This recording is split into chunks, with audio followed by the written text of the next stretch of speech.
see Inspector Lestrade at once. Your name, sir? Dr. John Watson. Is he expecting you, sir? In a way, I believe he is. Well, I'll tell him you're here, sir.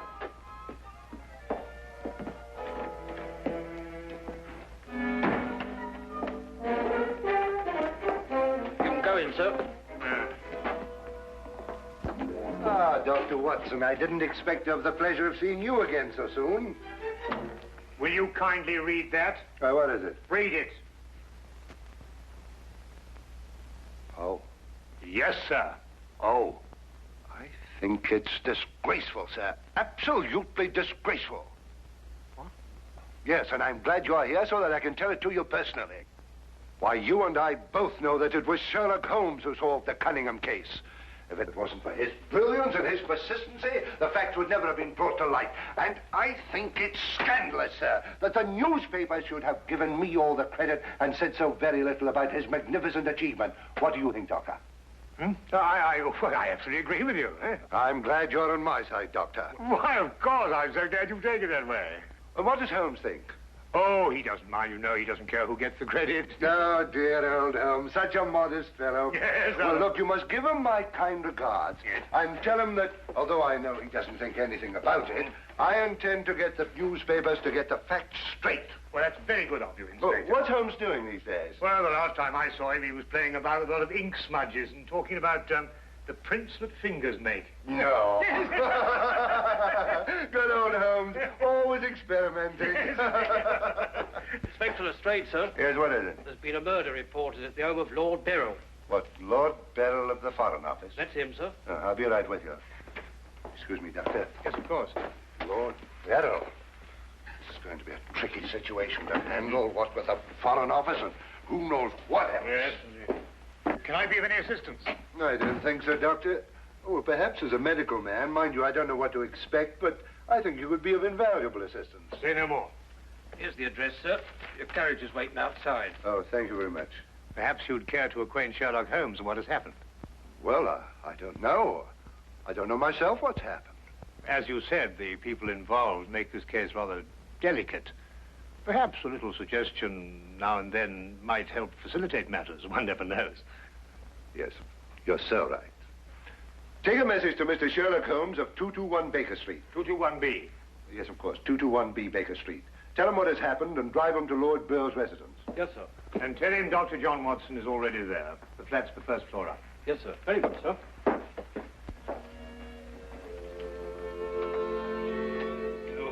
221B Baker Street.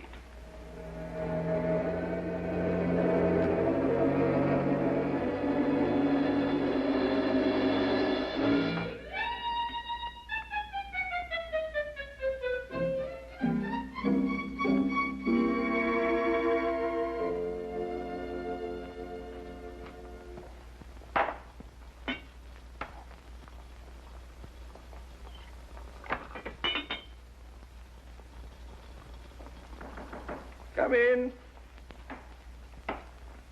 Excuse me, Mr. Holmes. Yes? A message for you, sir. There's been a murder committed at the home of Lord Beryl. Inspector Lestrade and Dr. Watson have already gone there. Thank you. Would you care to have some tea? Some tea, sir? Yes.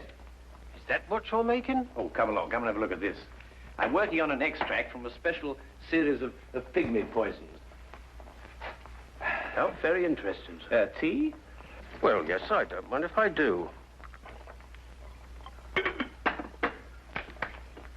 You take milk? Yes, sir, please, sir, if I may. Splendid. Sugar? Thank you, sir. Where did I put that sugar? That's it. It's very clear. Help yourself. Thank you, sir. So.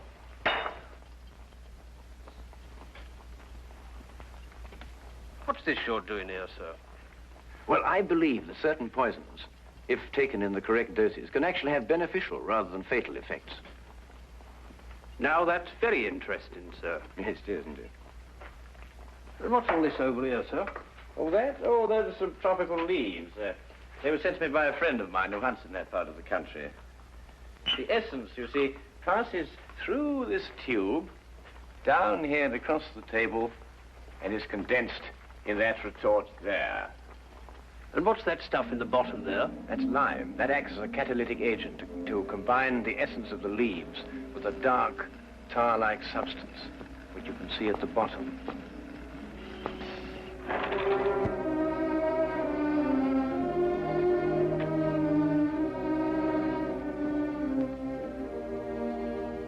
Inspector Lestrade, I demand to see my wife. You've kept me waiting half an hour, and now I should like an explanation. Of course, you're entitled to one, sir. You know that Karl Oberstein was murdered in your study. I was informed of that, and it is a tragedy, of course. But I still don't see that that is... Lord Beryl, your wife has confessed to shooting him. What? That's why I couldn't allow you to see her. We were taking her statement. What does she say? Apart from the actual confession of murder, she refuses to say anything. You may go in now if you wish, Lord Beryl.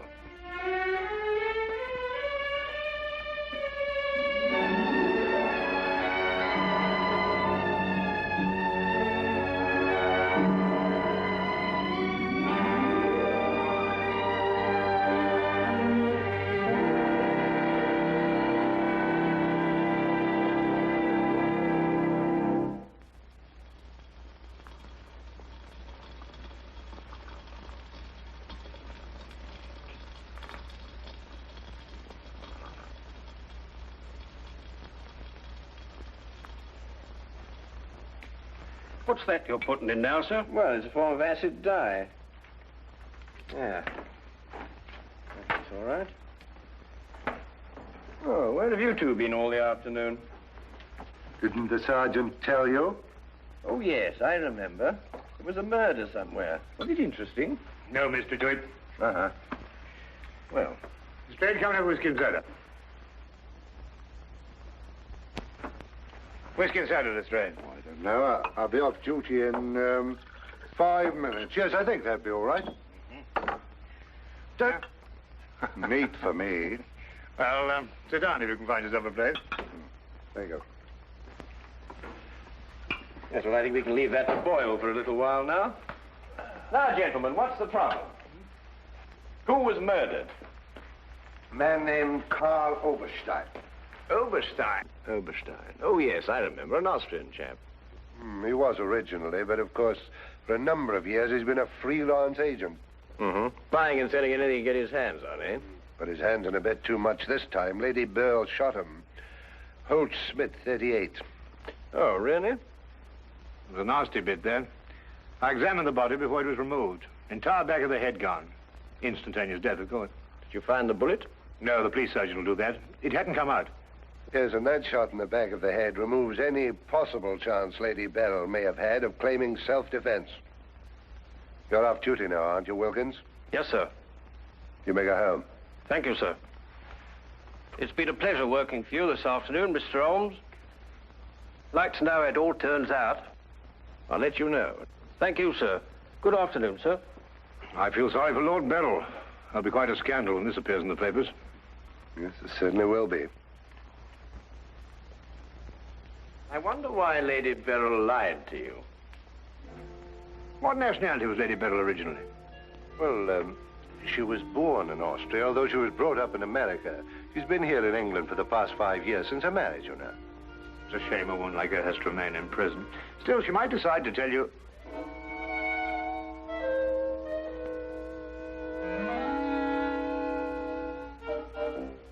What did you say?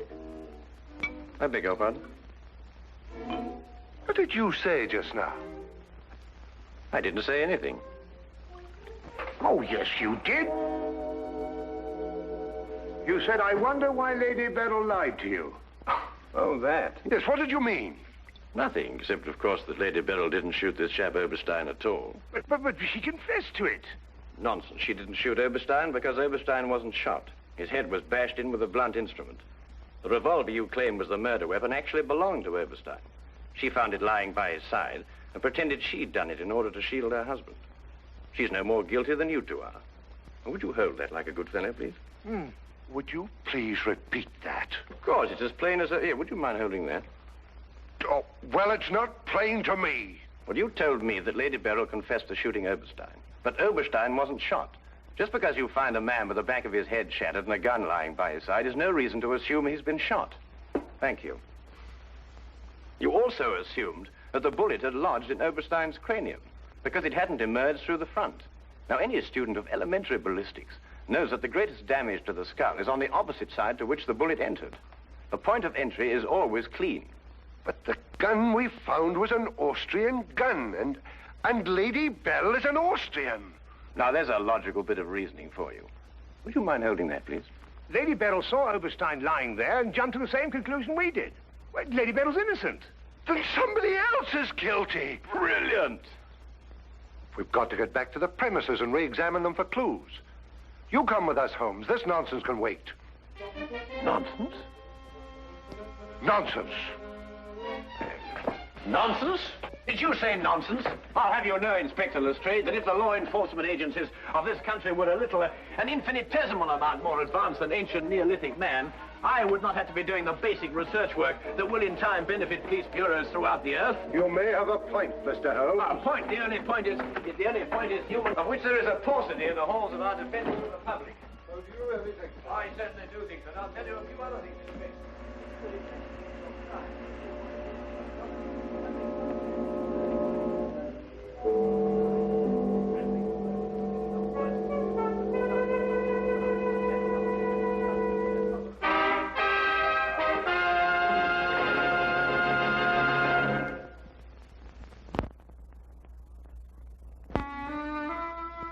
And now we return to the case of Lady Beryl. Yes, is to be dependent 90% on a good memory. Details, Lestrade, those are the things. She's in here. Normally, I'd detain her for confessing to a crime she didn't commit, but... Well, what with the Foreign Office and all that, I don't believe I will. No, Lestrade, you don't want to hold her. Much easier to solve the crime if she's out. Exactly. Inspector Lestrade.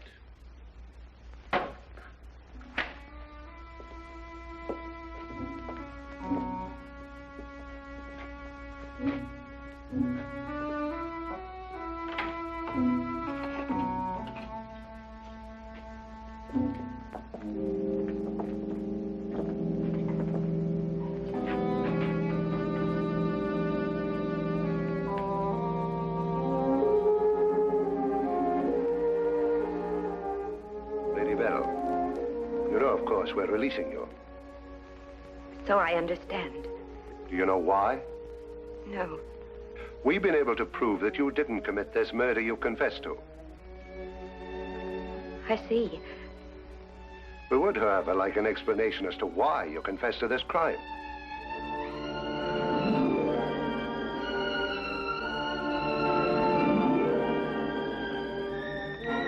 I prefer not to explain my actions, Inspector. You realize, of course, that your actions are in themselves punishable and that we could detain you. I see. You still prefer to make no statement? That is correct. Very well, Lady Beryl. You'll be released as soon as the formalities can be cleared. Thank you. Human beings lie to gain, to cover, or to protect.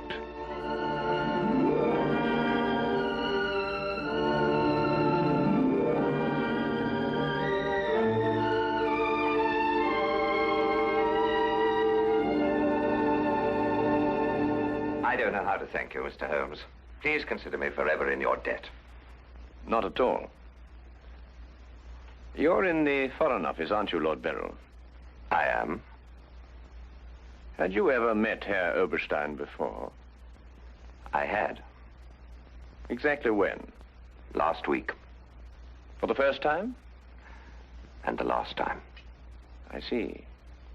I believe it was his habit to offer large sums of money to men in key positions for the information they may have had in their possession. I believe that was his habit, Mr. Holmes. Thank you. Oh, Lord Beryl, while your wife is on her way here, I wonder if I might look at the premises of the crime. Well, of course, of course. It happened in the study. With your permission. My house is yours, sir. Thank you.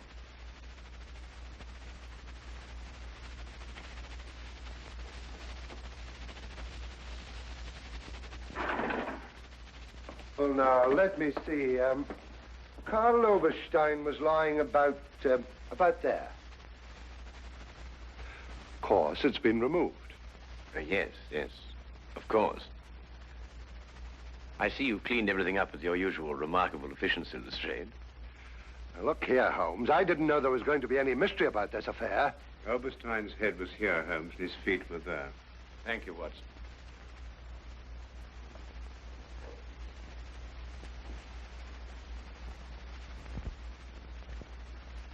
Where was the gun lying? To the left of the body. Nearer the head or the feet? Nearer the head. Was Oberstein face up or down? Face up. I had to turn him over to examine him. Has there been any effort made to gain forceful entry into the house? Well, none was reported. What? Lord Beryl, do you use glasses when you read? Yes, I do. These? Are they your only pair? Yes. Who first discovered the body? I believe my secretary. Is he here? Yes. I'll call him. Thank you.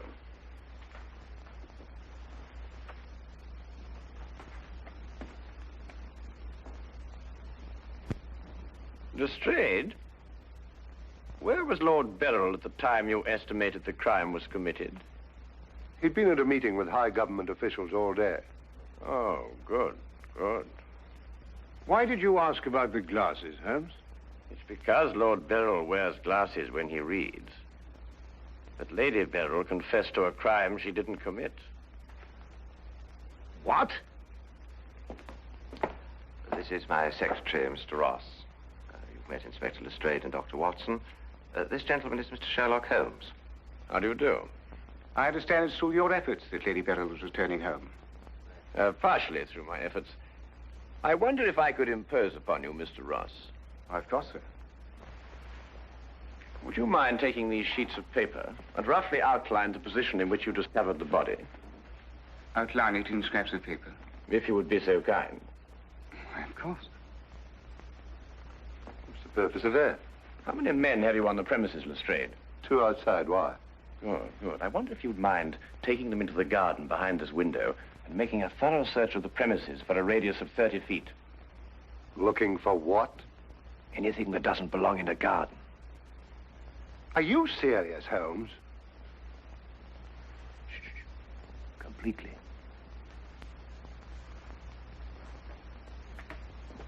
Let's count him out of our way.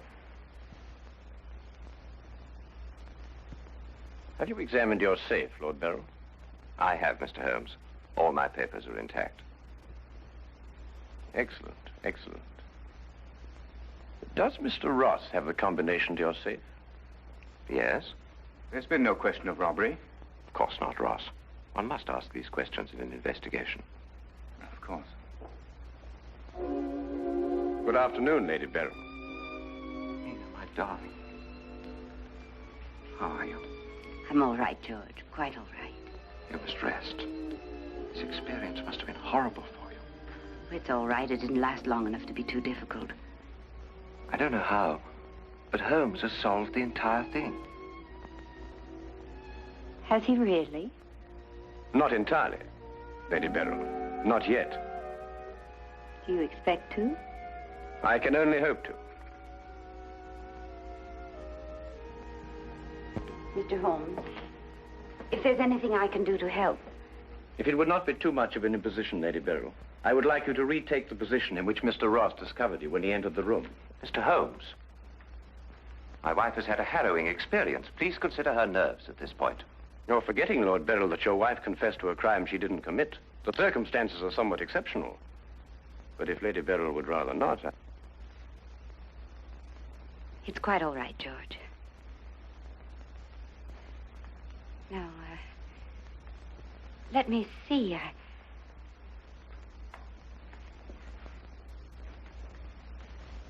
I was standing here. Exactly there? I believe so. Mr. Ross, are you quite certain that that is the position in which Lady Beryl was standing? Well, if you'll pardon my saying so, Lady Beryl, just for the sake of accuracy, you understand, I believe you were standing just a bit further to your left. A little to your left, Lady Beryl. Like that? Yes, I'd say right there. Good. Now, Lady Beryl had a revolver in her hand. Mr. Holmes. That is correct. In which hand? My right hand. Mr. Ross? That's right. Lady Beryl's right hand. Lord Beryl, do you happen to have a revolver in the house? Yes, I have. May I have it? I'm not going to ask my wife to... Yes, I am. If your wife has no objection. Of course she has objections. I have no objections, Mr. Holmes.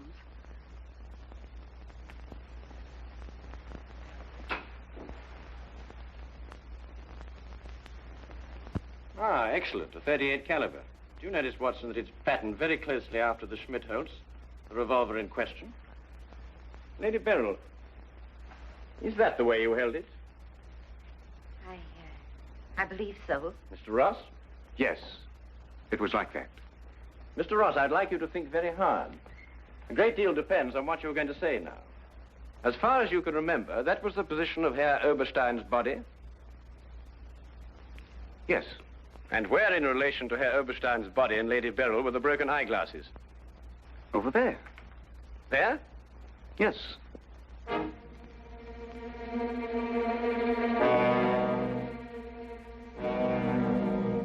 Watson, were there any glasses on the floor when you found the body? Absolutely not.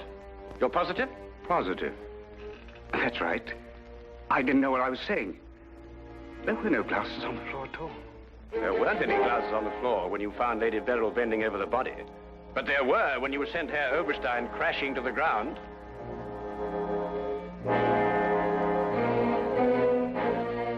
Before you run, Mr. Ross, look at Lady Beryl. I don't understand this, Mr. Holmes. Oh, very simple, really. Herr Oberstein approached you with an offer to buy Foreign Office secrets. You threw him out. Then Ross contacted him, prepared to sell him the secrets. Well, there's nothing missing from the safe. Of course not. If you sold anything, you'd have been found out. Herr Oberstein came here expecting to buy. You opened the safe, showed him the papers he wanted. He put his glasses on to examine them. And then when he paid you, you smashed his skull in. He fell, breaking his glasses. His revolver dropped from his pocket. Then you replaced the papers, pocketed the money, and left. It's a lie. Why, you filthy... The unfortunate point occurred when Lady Beryl discovered the body. You read the evidence incorrectly. I thought the gun was my husband's. Similar, but not the same. And the glasses. A very common variety of frame. You gathered up the pieces, except a few fragments, and threw the frames away. Yes. Then you lied to protect your husband. Yes. Nina. Brilliant, Holmes. Absolutely brilliant. Thank you, Watson.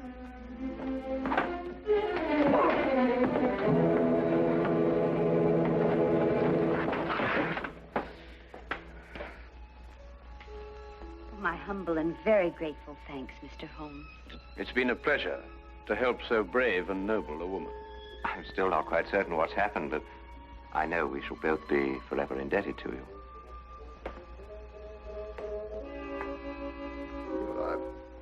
Searched the whole garden, Holmes. Couldn't find anything but this old pair of glasses. They've broken at that. Really? Mr. Holmes has solved the entire case, Inspector. He has? How? By the little things, Lestrade. The little things that one must remember. The little things that make the difference between success and disaster.